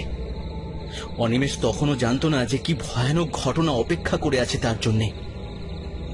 দেবু চুপ করে আছে দেখে ওর হাতটা ধরে হ্যাঁচকা টান মারতেই সামনে এসে দাঁড়ালো কুচকুচে কালো এক ভয়ঙ্কর বিভীষিকা, যার কাটা জিভের অর্ধেকটা ঝুলে আছে বুক পর্যন্ত। টপ টপ করে তাজা রক্ত পড়ছে এখান সেখান থেকে, যেন সদ্য কাটা হয়েছে জিভটা। গোটা মুখমণ্ডল রক্তাক্ত ক্ষত বিক্ষত। তার ভিতরে ভাটার মতো জলজল করছে একজোড়া হিংস্র রাগী চোখ। সারা দেহে গভীর গর্ত খোঁড়া। কেউ যেন পিন ফুটিয়ে নির্মম ভাবে তার শরীরটাকে খুঁচিয়ে খুঁচিয়ে খুবলে নিয়েছে। গলার কাছে স্পষ্ট হয়েছে ধারালো অস্ত্রের চেরা দাগ। উফ, কি মারাত্মক সেই দৃশ্য! সহ্য করতে না পেরে চোখ বুজে ফেলল অনিমেষ। তার বুকের ভেতরটা হু হু করে উঠল অশোকের জন্য। কি নির্মম নিষ্ঠুর ছিল জমিদার প্রদ্যুৎ নারায়ণ রায়। তার এই ঘৃণ্য কৃতকর্মের ফল ভোগ করতে হচ্ছে দেবু কাকাকে। কিন্তু দেবু কাকা তো নির্দোষ, এসব কিছুই জানতো না সে। তবে অশোক তাকে কেন মেরে ফেলতে চাইছে? আর কাকিমা, সে তো কোনোভাবেই দায়ী ছিল না অশোকের মৃত্যুর জন্য। কাকিমার সাথে ওই ঘটনার কি সম্পর্ক? কেন এভাবে কাকিমার প্রাণ কেড়ে নিল অশোক? হঠাৎ অনেক চিন্তা ভাবনায় ছেদ পড়ল একটা হাড় হিম করা পৈশাচিক হাসির শব্দ শুনে। বড় নিষ্ঠুর নির্দয় সেই হাসি। অজস্র হায়না, শিয়াল আর হিংস্র পশুরা যেন একযোগে গলা ফাটিয়ে গর্জন করছে। আগের চেয়েও বেশি ভয়ঙ্কর মূর্তি ধারণ করেছে অশোক। সে যেন অনের মনের প্রশ্নগুলো শুনতে পেয়েছে। হঠাৎ তর্জন গর্জন থামিয়ে একটা তীব্র যন্ত্রণাময় গোঙানির মতো শব্দ বেরিয়ে এলো তার কণ্ঠ থেকে। কথা বলার ক্ষমতা সে হারিয়েছিল মৃত্যুর আগেই। এখন দেওয়ালে অশোকের বক্তব্য জ্বলন্ত অক্ষরে ফুটে উঠছে দেবুকে উদ্দেশ্য করে, যেখানে অনিমেষের প্রশ্নের উত্তরগুলো নিহিত রয়েছে। আমি জানতাম মিতালি নির্দোষ, কিন্তু ওর পেটের ভ্রূণটা, সেটা তো তোদের মতন পাপীর রক্ত দিয়েই তৈরি হয়েছে। মিতালি বেঁচে থাকলে ও আবার গর্ভে তোদের পাপের বীজ বহন করত। তাই ওর পেটের ভ্রূণটার সাথে সাথে ওকেও খতম করেছি আমি। তোর পাপের ঘড়া পূর্ণ হয়েছে কানায় কানায়। আজ তোর পালা। তোকে আজ মরতেই হবে দেবু। তোদের বংশ নির্বংশ করে তবেই শান্তি পাবো আমি। নিমেষে গায়ের সব রক্ত যেন জল হয়ে গেল অনিমেষের। কিন্তু দেবু কাকাকে অশোক কেন মহাপাপী বলছে? দেবু কাকার জন্মের আগেই তো অশোক খুন হয়ে গেছে প্রদ্যুতের হাতে। তাহলে কোনো কিছু বুঝে ওঠার আগেই আচমকা খচাত করে একটা শব্দ কানে যেতেই চমকে উঠল অনিমেষ। প্রবল আক্রোশে দেবনারায়ণের মুন্ডুটা দেহ থেকে উপড়ে নিয়েছে অশোকের আত্মা। ফিনকি দিয়ে রক্ত বেরিয়ে ভিজিয়ে দিল গোটা উঠোন চত্বরটা। দেবনারায়ণের মুন্ডহীন দেহটা তীর করে কাঁপছে, পাঁঠা কাটার মতন ছটফট করছে ধরটা। সারা দেহে ধারালো দাঁতের কামড়, ক্ষতস্থান থেকে বেরিয়ে এসেছে তাজা রক্তের ধারা। উপড়ে নেওয়া মুন্ডুটা গড়িয়ে গেল উঠোনের এক পাশে। কয়েক সেকেন্ডের মধ্যেই মুন্ডহীন দেহটার ছটফটানি থেমে গেল। কি বিভৎস করুণ দৃশ্য! নারকীয় উল্লাসে কাটা মুন্ডুটা তুলে নিয়ে অট্টহাস্য করে উঠল অশোকের অতৃপ্ত আত্মা। এতখানি প্রতিহিংসা পরায়ণ বুঝি হিংস্র সাপদেরও হয় না। অনির চোখের সামনে তখন ঘোর অন্ধকার, গোটা দুনিয়া দুলছে, পায়ের তলা থেকে মাটি সরে যাচ্ছে ক্রমশ। জ্ঞান হারিয়ে মাটিতে মুখ থুবড়ে পড়ে গেল অনিমেষ।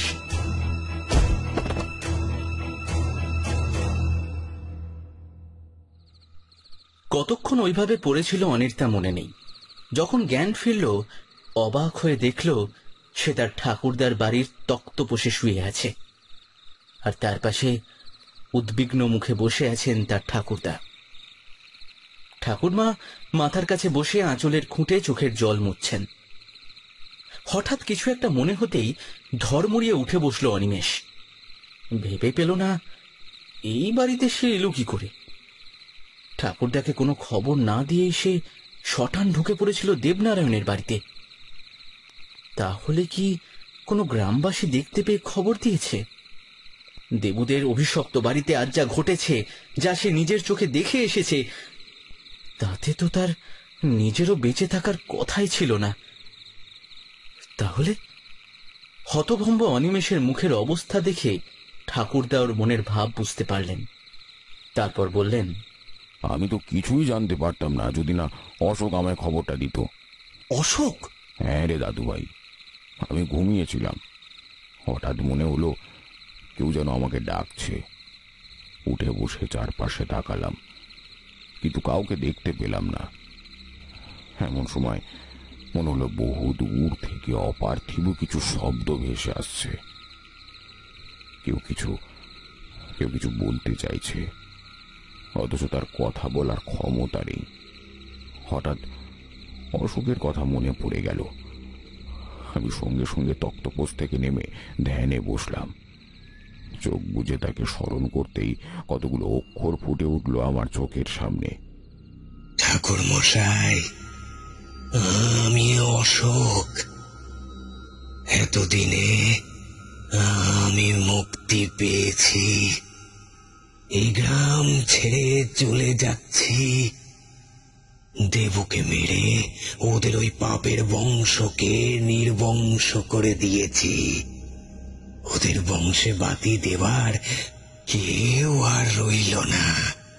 14 পুরুষ জলটুকু পাবে না কোনোদিন। আমি প্রতিশোধ নিয়েছি আচার্য মশাই, আমি প্রতিশোধ নিয়েছি। এবার ঘরের ভিতর অশোকের উপস্থিতি টের পেলাম। চোখ খুলে তাকাতেই শিউরে উঠলাম। সে একা আসেনি। তোর অচৈতন্য দেহটা মাটিতে নামিয়ে অশোক হাত জোর করে প্রণামের ভঙ্গিতে তাকালো আমার দিকে। তুই এতক্ষণ দেবুর বাড়িতে জ্ঞান হারিয়ে পড়েছিলি তা স্পষ্ট হলো আমার কাছে। অশোকের মুখে তখন স্বর্গীয় শান্তির হাসি খেলা করছে। তার সেই বিভৎস ভয়ঙ্কর রূপ আর নেই। আমার চোখে জল এসে গেল। ওদের পুরো পরিবারটাই শেষ হয়ে গেছে দেবনারায়ণের পূর্বপুরুষের পাপাচারে। আমি ওর চির মুক্তির কামনায় কিছু মন্ত্রোচ্চারণ করলাম। ধোঁয়াটে শরীরটা হাওয়ায় মিলিয়ে গেল ধীরে ধীরে। ঠাকুরদা কথাগুলো বলতে গিয়ে বারবার চোখের জল মুছছিলেন। ঘরের পরিবেশটা থমথমে হয়ে গেছে। কি বলবে অনি? কিছু বলার তো ভাষা নেই। বাকশক্তি হারিয়ে ফেলল সে কিছুক্ষণের জন্য। ঠাকুরমা অনির জন্য এক গ্লাস গরম দুধ নিয়ে এসেছেন ইতিমধ্যে। অনির সেদিকে কোনো হুঁশই নেই। সে কিছুতেই মন থেকে মেনে নিতে পারছে না আজকের এই ঘটনাটা কিভাবে ঘটল। তবে একটা খটকা লাগছে তার। দেবু কাকার উপর অশোকের এই নারকীয় অত্যাচার এবং পৈশাচিক প্রতিশোধ নেবার কারণটা কি শুধুমাত্রই তার পূর্বপুরুষের পাপের ফল, নাকি আরো কোনো গভীর রহস্য আছে এর পেছনে যা তার জানা নেই? তাছাড়া গত 1 বছর ধরে ক্রমাগত অত্যাচার চালিয়ে অশোক হঠাৎ আজ রাতেই কেন হত্যা করলো দেবু কাকাকে? অনিমেষ প্রশ্নটা করতেই যাচ্ছিল, ঠাকুরদা তার মুখের কথাগুলো কেড়ে নিয়ে বললেন, কেবল পূর্বপুরুষদের কৃতকর্মের ফলেই যে দেবুকে মরতে হয়েছে তা কিন্তু নয়। অশোকের আত্মা দেবনারায়ণকে এভাবে কখনোই হত্যা করত না, যদি না সে নিজেও কোনো অপরাধের জন্য দায়ী থাকত। অনেক চমকে উঠল ঠাকুরদার কথা শুনে। অর্থাৎ তার ধারণাই তাহলে সঠিক। ঠাকুরদা এরপর যে কাহিনী অনেকে শোনালেন তাতে অনেক দোকান কাটা গেল লজ্জায় ঘৃণায়। গা রিরি করে জ্বলছে তার। পুরুষ ভাবতেই ঘৃণা হচ্ছে নিজেকে। ঠাকুরদা বললেন, অশোকের ভাগ্নি অনিতা বিয়ের মাত্র 1.5 বছরের মাথায় বিধবা হয়ে ফিরে আসে তার মামার বাড়িতেই। সে তখন 3 মাসের পোয়াতি। অশোক যত্নের কোনো ত্রুটি রাখেনি অনিতার। মোটামুটি ভালোভাবেই দিনগুলো কেটে যাচ্ছিল। ক্রমশ অনিতার প্রসবের সময় এগিয়ে এলো। একদিন একটা দোলনার অর্ডার দিতে শহরে গেল অশোক। ফেরার পথে তাকে নৃশংসভাবে খুন হতে হলো শয়তান প্রদ্যুম্নের হাতে। সেদিন রাতে অশোক বাড়ি না ফেরায় দুশ্চিন্তায় সারা রাত জেগে রইল অনিতা। পরের দিনও কোনো খোঁজ পাওয়া গেল না অশোকের। ওর সংকটে পড়ে গেল অনিতা। অশোক আর ফিরে এলো না, তবে কয়েকজন প্রতিবেশী সেই বিপদের দিনে অনিতাকে সাহায্য করেছিল। ততদিনে দেবনারায়ণের জন্ম হয়ে গেছে। দেবনারায়ণের মা নিরুপমা তার শ্বশুর মশাইয়ের পাপের প্রায়শ্চিত্ত করতে অনিতা ও তার শিশুকন্যার সমস্ত দায়িত্ব গ্রহণ করে। শিশুকন্যাটি ছোট থেকে দেবুদের বাড়িতেই লালিত পালিত হতে থাকে। অনিতার যখন 5 বছর বয়স, ওর বাবা মা পথ দুর্ঘটনায় মারা যায়। ছোট থেকে অশোকই ওকে বড় করে তুলেছে, লেখাপড়াও শিখিয়েছে। মেয়ে রোহিণী একটু বড় হতেই গ্রামের স্বাস্থ্য কেন্দ্রে একটা কাজ পেয়ে গেল অনিতা। তাছাড়া অশোকের নিজস্ব কিছু জমি জমা সম্পত্তি ছিল, যা উইল করে রাখা ছিল ভাগ্নি অনিতার নামেই। তাই কিশোরী রোহিণীকে নিয়ে অনিতা আবার নিজের মামার বাড়িতেই চলে আসে। ক্রমে ক্রমে আরো বড় হয়ে উঠল রোহিণী। সে ছিল অসামান্য রূপের অধিকারিণী। ততদিনে দেবু অনেক বড় হয়ে গেছে। দেবুর সাথে রোহিণী প্রেমের সম্পর্ক গড়ে উঠেছিল গোপনে। দেবনারায়ণ জমিদার বংশের ছেলে হলেও মানুষ হিসেবে খারাপ ছিল না। তাই অনিতাও চেয়েছিল দেবুর সাথেই তার একমাত্র মেয়ের বিয়ে দিতে। এদিকে রোহিণী ও দেবনারায়ণের মেলামেশা ক্রমে বাড়তে থাকে। কিন্তু দেবনারায়ণের আসল নজর ছিল রোহিণীর তাজা গোলাপের পাপড়ির মতো নরম পেলব শরীরটার দিকে। বিয়ের প্রতিশ্রুতি দিয়ে রোহিণীর সাথে সহবাস করতে চেয়েছিল সে, কিন্তু রোহিণী তাতে রাজি হয়নি। দেবনারায়ণ তখন মিথ্যে বিয়ের নাটক শুরু করে। অনিতার সম্মতিতে লুকিয়ে দেবতাকে সাক্ষী রেখে একদিন রোহিণীর সাথে বিবাহ বন্ধনে আবদ্ধ হয়। অনিতাকে আশ্বাস দিয়ে বলে আর কয়েক মাস পরেই ওকালতি পাশ করে যাবে, কিন্তু বাড়িতে সব জানিয়ে রোহিণীকে স্ত্রীর মর্যাদা দিয়ে নিয়ে যাবে। অনিতা সরল মনে বিশ্বাস করেছিল দেবনারায়ণের কথায়। ইতিমধ্যে একদিন রোহিণী টের পায় সে মা হতে চলেছে।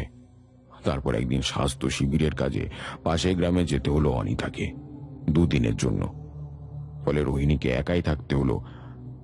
দেবুর সাথে দেখা করে রোহিণী তার পোয়াতি হওয়ার খবরটা জানালো এবং শীঘ্রই তাদের বাড়িতে নিয়ে যাবার কথাও বলেছিল। কিন্তু দেবনারায়ণ খবরটা শুনে রোহিণীকে গর্ভপাতের পরামর্শ দিল, কারণ এখনো নাকি তাকে বাড়ি নিয়ে যাবার উপযুক্ত সময় আসেনি। আরো কিছুদিন অপেক্ষা করতে হবে। রোহিণী রাজি হয়নি ভ্রূণ হত্যা করতে। দেবু তাকে ক্রমাগত চাপ দিতে থাকলে রোহিণী কাকুতি মিনতি করে তার হাতে পায়ে ধরে এবং তার শারীরিক অবস্থারও অবনতি হয়ে যায়।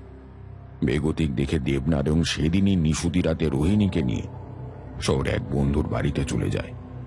দেবু রোহিণীকে আশ্বস্ত করে বলেছিল তার বন্ধুর বউ সেবা যত্ন করে ওকে সুস্থ করে তুলবে। তাছাড়া শহরের হসপিটালে প্রসবের ভালো বন্দোবস্ত আছে, তাই সে রোহিণীকে সেখানে রেখে যাচ্ছে। এমনকি তার অনিতাকেও খবর দিয়ে এখানে নিয়ে আসার প্রতিশ্রুতি দিয়ে কয়েকটা দিন অপেক্ষা করতে বলে দেয় দেবু। কিন্তু সে সবকিছুই দেবনারায়ণের ছলনা ছিল। আসলে ওই বন্ধু ও তার বউকে বিস্তর টাকা দিয়ে হাত করেছিল দেবনারায়ণ। বন্ধুর বউকে বলেছিল যেভাবেই হোক রোহিণীকে গর্ভপাতে রাজি করাতেই হবে। একান্তই যদি সে রাজি না হয় তাহলে বাচ্চাটাকে তারা যেন যে কোনো উপায় খতম করে দেওয়ার ব্যবস্থা করে এবং রোহিণীকে কোনো আশ্রমে রেখে চলে আসে। রোহিণী একটু চিন্তিত হলেও সরল বিশ্বাসে সেখানে থাকতে রাজি হয়ে যায়। দেবু সমস্ত দায় এড়িয়ে নিশ্চিন্ত হয়ে গ্রামে ফিরে আসে। তারপর প্রথম কিছুদিন দেবুর বন্ধু এবং তার বউ রোহিণীর সাথে ভালো ব্যবহারের নাটক করে, কিন্তু কয়েকদিন পর থেকেই শুরু করে দেয় নানান অত্যাচার। একদিন স্ত্রীর অনুপস্থিতির সুযোগে দেবু সেই বন্ধু রোহিণীকে উপজোর করে ধর্ষণ করে খুন করে এবং ডেড বডিটা রাতের আঁধারে খালের জলে ফেলে পালিয়ে যায়। ইতিমধ্যে দেবু ওকালতি পাশ করে প্র্যাকটিস শুরু করে দেয়। সেই সময় মালবিকার সাথে তার পরিচয় হয় এবং বিয়ে হয়ে যায় ধুমধাম করে। রোহিণীর কথা একটিবারের জন্য মনে আসে না তার, কিন্তু একদিন রাতে মিতালির চিৎকারে ঘুম ভেঙে গেল দেবু। তার মনে হলো মিতালির উপর যেন একটা ছায়া মূর্তি ভর করে আছে। আবছা আলোয় ফুটে উঠেছিল একটা বীভৎস কদাকার মুখ। আস্তে আস্তে সেই মুখটা বদলে গেল রোহিণীর মুখে। আঁতকে উঠল দেবনারায়ণ। সব কথা মনে পড়ে গেল তার। মিতালিও তখন গর্ভবতী ছিল। পরের দিন কোর্ট থেকে ফেরার পথে রোহিণীর অনেক খোঁজ খবর করল দেবনারায়ণ। সেই বন্ধুর বাড়ি গিয়ে তার বউ রমাকে বিধবার বেশে দেখে চমকে উঠল দেবনারায়ণ। রমা কাঁদতে কাঁদতে জানায় দেবু রোহিণীকে তাদের কাছে রেখে আসার পর একদিন রমা তার বাপের বাড়িতে বেড়াতে যায়। দুদিন পর বাড়ি ফিরে কাউকে দেখতে পেল না সে। অনেক খোঁজাখুঁজির পর একদিন খালের জলে রোহিণীর পচা গলা নগ্ন মৃতদেহটা পাওয়া গেল। রমার স্বামী নগেন তখন পলাতক। পুলিশ যখন নগেনকে খুঁজে খুঁজে হয়রান, তার মধ্যে একদিন নগেনের মুন্ডহীন দগ্ধ লাশ পাওয়া গেল তাদের বাড়ির পেছনের ডোবায়। কেউ তাকে জীবন্ত পুড়িয়ে মেরেছে। দুটো চোখ উপড়ে নিয়ে সর্বাঙ্গ জ্বালিয়ে দিয়েছে। মুন্ডটাও এক কুপে ধর থেকে আলাদা করে দিয়েছে। দেহের পাশেই পড়েছিল কাটা মুন্ডটা। সে বীভৎস দৃশ্য কল্পনা করে ভের কান্নায় ভেঙে পড়ল রমা। বারবার ক্ষমা চাইছিল দেবনারায়ণের কাছে, কিন্তু দেবনারায়ণ নিজেও যে চরম পাপ করেছিল। রোহিণীর সরলতার সুযোগে মিথ্যে সিঁদুর পরিয়ে ছলনা করেছিল বিয়ের নামে। তার নিজের ঔরসজাত ভ্রূণটাকে হত্যা করার জন্য তাকে একটা দুশ্চরিত্র লম্পটের কাছে বেচে দিয়েছিল দায় এড়াতে। তার এত বড় বিশ্বাসঘাতকতার কারণেই তো এভাবে মরতে হলো রোহিণীকে। অনুশোচনায় দগ্ধ হলো দেবনারায়ণ। নিজের ওপর নিজেরই ঘৃণা হলো তার। অশোকের অতৃপ্ত আত্মা প্রতিশোধ নিতে শুরু করে দিয়েছিল ইতিপূর্বেই। মিতালের উপর ভর করে তাকে ক্রমে ঠেলে দিয়েছিল মৃত্যুর দিকে। অশোকের আত্মাই মায়া বলে তার নাতনি রোহিণীর রূপ ধরে দেবুকে দেখা দিয়েছিল সে রাতে। এভাবে একটু একটু করে ঘোর অন্ধকার নেমে আসে দেবনারায়ণের জীবনে। একের পর এক অপমৃত্যু ঘটতে থাকে। তার অজাত সন্তানের ভ্রূণকে হত্যা করে পেটের ভিতরে স্ত্রী মিতালিকে ঠেলে দেয় মৃত্যুর দিকে। তারপর দেবুর বাবা ও মাকে এক এক করে হত্যা করে অশোক। দেবুর ভাই কেষ্টাকেও গলায় ফাঁস দিয়ে ঝুলিয়ে দেয় সে। বাঁশবাগানের ভিতর থেকে তাদের লাশ উদ্ধার করা হয়। এসবই দেবনারায়ণ তার পূর্বপুরুষের কৃতকর্ম এবং পাপের ফল।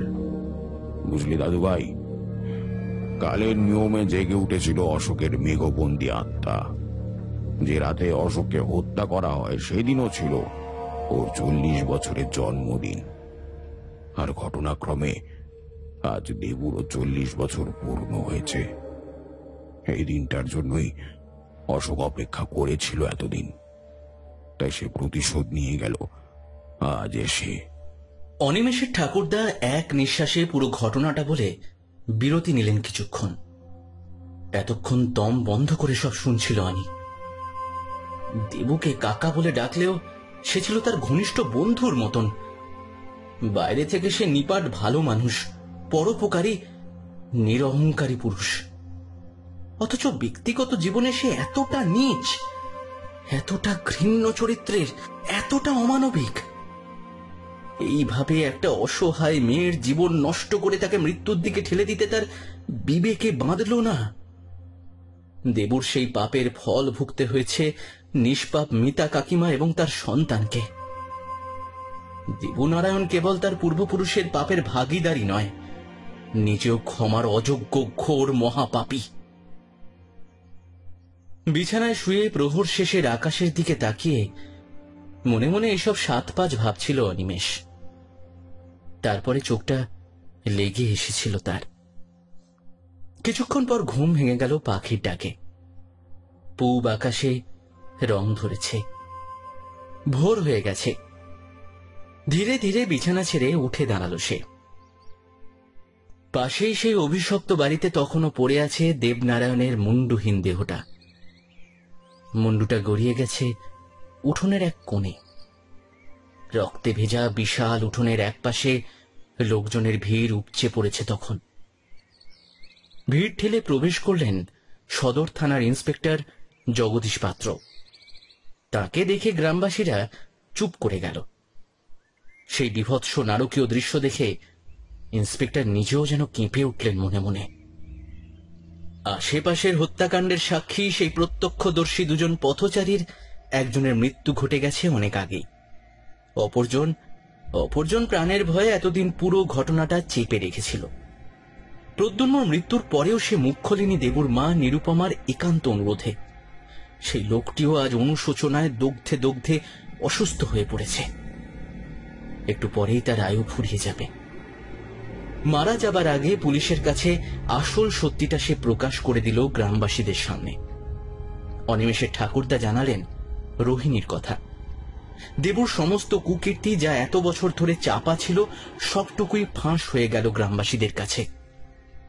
জানা গেল মাত্র কিছুদিন আগে অনির ঠাকুরদার কাছে নাকি দেবু নিজের সব অপরাধ এবং পাপ স্বীকার করে ক্ষমা চেয়েছিল একান্তে। ঘটনার আকস্মিকতায় গ্রামের সবাই তখন হতভম্ব হয়ে পরস্পরের মুখ চাচাই করছে। কিছুক্ষণের জন্য স্তব্ধ হয়ে গেল সবাই। একটা পিনপতন নীরবতা বিরাজ করছে চারপাশে। কিছুক্ষণ পরে দেবনারায়ণের বডিটা নিয়ে পুলিশ চলে গেল। অনিমেষ শূন্য দৃষ্টিতে তাকিয়ে রইল তাদের চলে যাবার পথের দিকে।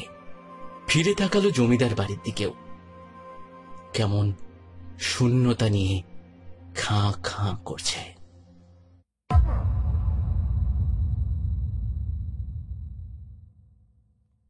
গল্পটি আপনাদের কেমন লাগলো অবশ্যই কমেন্ট করে জানাবেন।